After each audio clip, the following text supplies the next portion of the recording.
কোনো বক্তব্য দিতে চাই না। দুনো হাতে ধরেন। আপনারা জানেন আমাকে বাংলাদেশ ইসলামী ছাত্র সেনা কেন আজকে চট্টগ্রামের প্রেস ক্লাবের সামনে হাজির হয়েছে।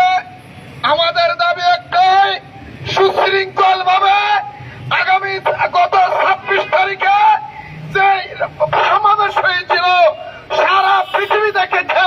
সুশৃঙ্খল সমাবেশের সুফল দেখে যে সমস্ত ইহুদি নাসারার দালাল সহ্য করতে পারে নাই, তারা আমাদের ছাত্র সেনার কর্মী, ছাত্র সেনার ব্যক্তি মৌলানা রইসুদ্দিনকে খুন করেছেন। আজকের সমাবেশ থেকে আমি শুধু একটাই মাত্র সরকারকে বলে দিতে চাই, 72 ঘন্টার ভিতরে আমার ভাই রইসুদ্দিনের খুনের যদি বিচার না হয় আপনাদের অবস্থা খারাপ হয়ে যাবে।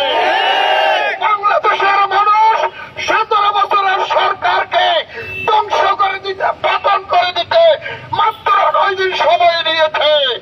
আজকে রইসুদ্দিনের বিচার যদি না হয় আপনাদের অবস্থা তার সাথে আরো বেশি শোচনীয় হবে। বাংলার জমিন থেকে আজকে যারা বৈষম্যের নাম দিয়ে বৈষম্যের পাহাড় গড়েছেন, মানুষের রক্ত শুষে গতিতে বসে মানুষের সম্মানের নিরাপত্তা না দিয়ে হত্যা করতেছেন, আপনারা এমন সময় আসবে লুঙ্গি নিয়ে আপনারা পালাতে পারবেন। এখনো সময় আছে।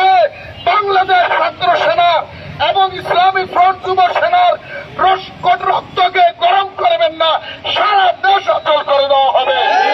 মাত্র 72 ঘন্টা আপনাদেরকে আলটিমেটাম দিলাম। 72 ঘন্টার ভিতরে আমার ভাই রইসুদ্দিনের খুনের যদি বদলা না হয় বাংলার জমিন আরেকটা কারবালা হবে।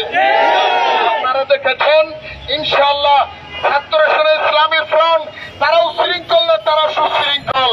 তারা কার উপর আঘাত করে না, তাদের উপর আঘাত করলে তাদেরকে ছাড়েও না। শেষ পর্যন্ত আমার কথাই